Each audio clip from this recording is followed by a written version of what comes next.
Hola César, bienvenido a 15 citas con la ciencia. Mucho gusto, es un placer estar aquí. Siéntate.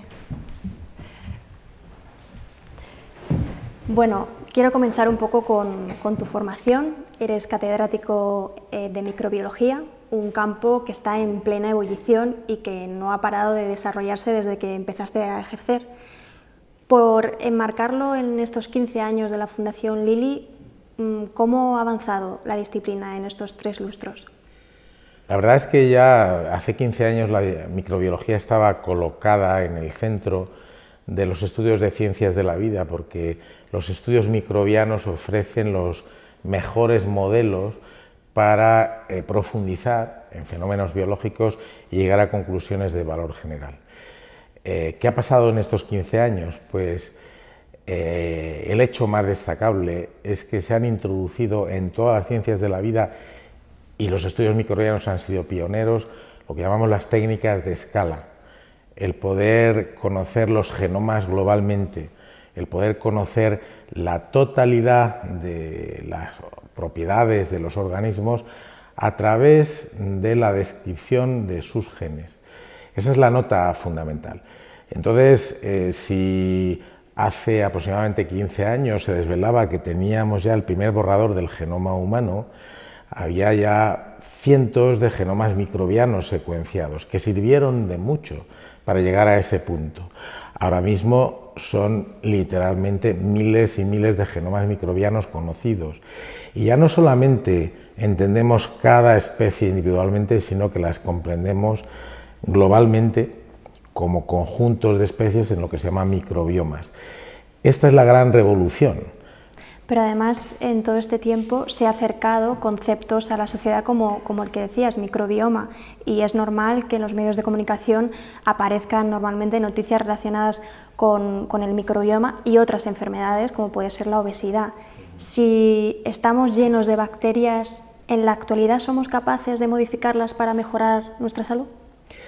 De alguna manera me remite esta pregunta a la afirmación de Pasteur, ya en el siglo XIX. Los microbios tienen la última palabra. Podría parecer pretenciosa. ¿En qué sentido tienen la última palabra? Pues que efectivamente no podemos vivir sin los microbios. Su conocimiento y su relación con el ser humano nos llevan a un conocimiento más profundo de nuestra situación, de nuestra nutrición, de las patologías que afectan a nuestra especie, etcétera, etcétera. Aparte de lo más clásico que conocemos de los microorganismos, que uno de sus aspectos, que era su capacidad infecciosa, algo que cuando sucede pues tenemos cada vez mejor conocimiento y mejores posibilidades de manejo en bien de la salud humana. Sí, pero ahora mismo, por ejemplo, hoy en día ya hay cosas que son un hecho, como el trasplante de materia fecal, intestinal, que es una realidad, pero en el futuro sí que aumentarán estos tratamientos para, digamos, regularizar los desajustes que pueda haber en el microbioma. En lo que es intervenir sobre el microbioma estamos prácticamente empezando y queda mucho territorio por recorrer. Cada vez se introducen más lo que se llaman probióticos, determinadas microorganismos, bien sea en cultivo puro, bien sea en mezclas, que ayudan a orientar la situación de nuestra microbiota, que es como ahora llamamos a la microflora o a la flora microbiana. Cada vez se introducen más, tanto es así que muy probablemente dentro de poco ya no habrá un tratamiento de antibióticos sin probióticos, porque ya sabemos que los antibióticos, que han sido una gran revolución para la salud, sin embargo, alteran mucho esa microbiota. Por tanto, estamos casi empezando. Estamos a las puertas de novedades que efectivamente, como decías, pues aparecen noticias en la prensa prácticamente todos los días. ¿Qué quiere esto decir? ¿Que vamos a manejar mejor nuestra salud? Pues que vamos a manejar globalmente mucho mejor todo lo que afecta a nuestra salud, a nuestro bienestar, todo lo que puede definir el futuro de la misma, nuestro futuro desarrollo, el envejecimiento, etcétera, etcétera. Ahora vamos a cambiar un poco, vamos a ponerle una nota de actualidad, porque tengo que preguntarle por el virus Zika. Usted ha investigado también sobre organismos patógenos. ¿Qué podemos esperar del virus Zika en España, por ejemplo? desde hace muchos años nos enfrentamos con patógenos emergentes. ¿Qué quiere decir eso? Pues que existiendo o preexistiendo en algunos hábitats, pronto adquieren capacidades de difundirse, de extenderse y en muchas ocasiones de provocar verdaderas epidemias.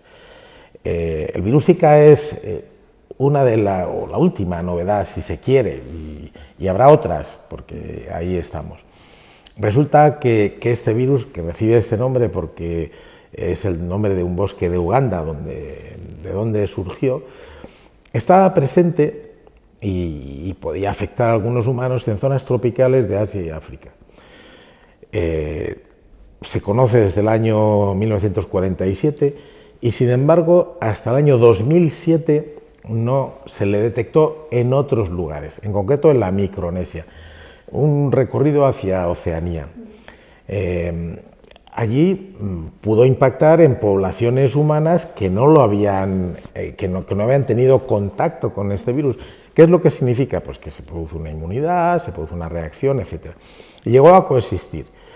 Más recientemente, ¿qué ha pasado? Pues ha pasado, por ejemplo, que habitantes de esas zonas de la Polinesia Francesa, en Chile, con motivo de alguna visita y de alguna fiesta, pues provocaron un foco en Chile, después ha aparecido en Brasil.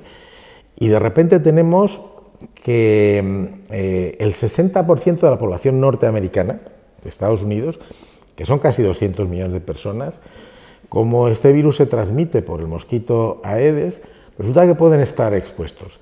Cuando llega un patógeno de esta naturaleza a un lugar donde no ha existido primero, donde no hay una coexistencia con el ser humano, donde se han desarrollado unas defensas, la propagación puede ser, como ha llegado a decir la OMS, explosiva. Y ahí estamos. Es un ejemplo más, como digo.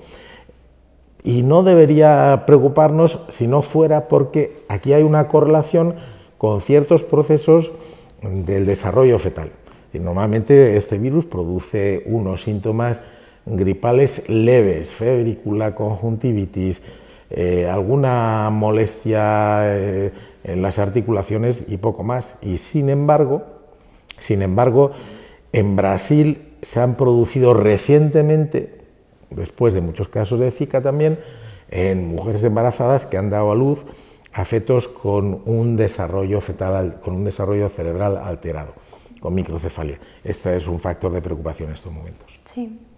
Por un poco aumentar el campo, el aumento de enfermedades infecciosas sí que se ha relacionado también con el cambio climático. ¿Nos estamos tomando suficientemente en serio cómo este fenómeno puede afectar a nuestra salud? Ciertamente el cambio global, que no es solo en el clima que experimenta la Tierra, pues es algo real, si bien la interpretación científica y la forma de combatirlo, pues en algunos aspectos puede estar en discusión. ¿Qué es lo que pasa con los movimientos de población? ¿Qué es lo que pasa con los cambios incluso de situaciones climáticas? Incluso algunas que no sean producidas por eso que llamamos el cambio global, sino fenómenos ya más clásicos meteorológicos como el Niño o la Niña, que alteran situaciones climáticas en muchos lugares del mundo en algunas etapas. ¿Qué es lo que pasa? Pues que efectivamente con los movimientos de la gente, con todo tipo de circunstancias cambiantes, pues llegan algunos patógenos a lugares en donde antes no estaban y producen epidemias. Esto desde luego no es nuevo. Esos movimientos migratorios, esos cambios de todo tipo, sin duda en estos tiempos están mucho más intensificados y naturalmente habrá que tenerlos en cuenta. Afortunadamente ahora podemos no solo incluso hacer predicciones, sino sobre todo reaccionar con mucha mayor rapidez. Un agente de este tipo, en poco tiempo su genoma está secuenciado, en poco tiempo podemos al menos establecer procesos diagnósticos. Todavía desarrollar vacunas nos cuesta un poco más, pero hemos visto, por ejemplo, en el caso del ébola, que dio lugar a estudios muy forzados de vacunación y en un tiempo verdaderamente récord hay ya algunas vacunas quedando todavía mucho territorio por recorrer, que pueden ser útiles y que pueden servir para la prevención. El conocimiento que ahora tenemos debe ser susceptible de ser empleado para combatir estas situaciones. Ahora, César, vamos a hablar de un tema apasionante. Para mí, has estado muy ligado siempre a diversos comités de bioética. Entiendo que en todos estos años habrás tratado muchísimos temas, pero ¿cuál de ellos ha sido el más complejo y por qué? Realmente la bioética es una ética aplicada, desarrollo reciente, pero que realmente nos obliga a confrontar lo que son las posibilidades de la ciencia con lo que es su uso adecuado. En el año 67 todavía no se hablaba de bioética y un premio Nobel, Marshall-Nirenberg, que fue el que descubrió, hizo las primeras aportaciones al código genético, muy en paralelo con mi maestro, el profesor Severo Ochoa, que ya era premio Nobel cuando surgió todos esos estudios. En 1967 Marshall-Nirenberg ya lo dijo: el hombre podrá programar sus células de una forma dirigida. Cuando ya pueda hacerlo, debería ser capaz de orientarlo para beneficio de la humanidad. Era una alerta sobre este tipo de cuestiones. Lo que pasa es que para mí la bioética no debe ser simplemente un código de prohibiciones. La ética significa también pues, un seguimiento de los valores. ¿Y cuáles son los valores que están en juego? Pues la ciencia al servicio del ser humano y al servicio de la promoción de su dignidad. Ahora bien, la reflexión sobre el ser humano, cuándo comienza su existencia, cuándo podemos decir que ha terminado, todo eso está sobre el papel y es una reflexión apasionante que en muchos casos naturalmente se tiene que traducir en normativas, en prescripciones sobre cómo actuar en la investigación o en la atención sanitaria. A mí personalmente, desde que entré, pues estaba muy sobre la mesa algunos hechos fundamentales, que fue el descubrimiento de las células madre, la posibilidad de clonación de mamíferos, y esto ha dado lugar pues, a un conjunto de análisis, de estudios, en donde para mí como científico en la bioética pues me resulta extraordinariamente revelador. La ciencia la podemos objetivar lo que conocemos, lo que no conocemos y podemos algún día descubrir. Ahora, las decisiones éticas pues ya pasan a un ámbito de valores y la ciencia no da las pautas, la ciencia sí que aporta el conocimiento. Y en ese diálogo interdisciplinar en el que confluimos científicos, filósofos, juristas e incluso teólogos, en ese ámbito de debate, yo creo que los científicos tenemos la primera palabra, tenemos que decir cómo son las cosas, porque si no va a ser muy difícil ese enfoque, pero desde ahí, pues efectivamente tenemos que llevar las cuestiones a un ámbito de valores que se traduce en decisiones. La verdad es que ya no solo estamos en las cuestiones del comienzo de la vida, lo que es el embrión, lo que puede ser un comienzo por clonación, qué es lo que significaría todo eso, sino que si nos vamos al ámbito sanitario, pues hay cuestiones apasionantes y no resueltas. La experimentación con seres humanos, imprescindible para poner a disposición medicamentos eficaces que respondan a una indicación. Es imprescindible experimentar con seres humanos. Ahora, no podemos experimentar de cualquier manera y, sin embargo, tenemos que hacerlo. El ir perfeccionando todo eso desde el ámbito ético es uno de tantos ejemplos que siguen sobre la mesa, claro.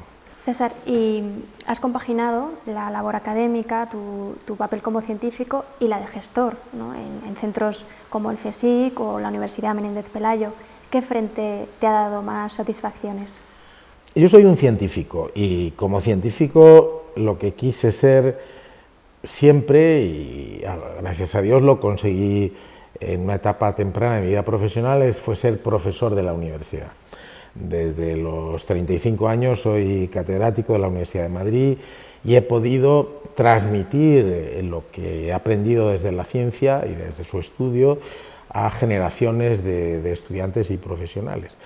Yo soy hijo de una generación que ha crecido con la inquietud de que España en la ciencia tenía que hacer mucho más, que hemos sido muy creativos en artes y muchas cosas, también en nuestra historia y periodos, siglo XVII, el arte de la navegación, la construcción, realmente éramos pioneros, pero en ciencia España en los momentos claves del siglo XIX, el siglo XX, el progreso científico, sus aportaciones han sido más limitadas. Entonces, con esa inquietud, pues me incorporé por mi interés y mi inquietud intelectual a la búsqueda del conocimiento, a la investigación. Traté de acceder a los mejores maestros. Soy discípulo del profesor Julio Rodríguez Villanueva en España y el profesor Severo Ochoa en Estados Unidos. Y después quise también ser profesor. Y en el momento en que me propusieron gestionar pues un organismo como es el CSIC, así lo acepté. Más recientemente la Universidad Menéndez Pelayo es un poco compendio, es una entidad de mucho menor tamaño, pero es un compendio porque representa una universidad de universidades. Realmente colaboran con nosotros profesores de todas las universidades, profesionales que no son profesores, científicos, investigadores, profesionales de diversos ámbitos, y ese tipo de compendio también me ha atraído de universidad total como es la Universidad Internacional. Pero te sigues quedando con la parte de científico. Evidentemente, si yo no hubiera profundizado con mis colaboradores, primero con mis maestros, después con mis colaboradores, en el conocimiento de la realidad y hubiera hecho aportaciones científicas, no habría podido hacer la tarea que hice en su momento de gestión de un organismo como es el CSIC, ni ahora la tarea que hago como rector de la Universidad Internacional Menéndez Pelayo.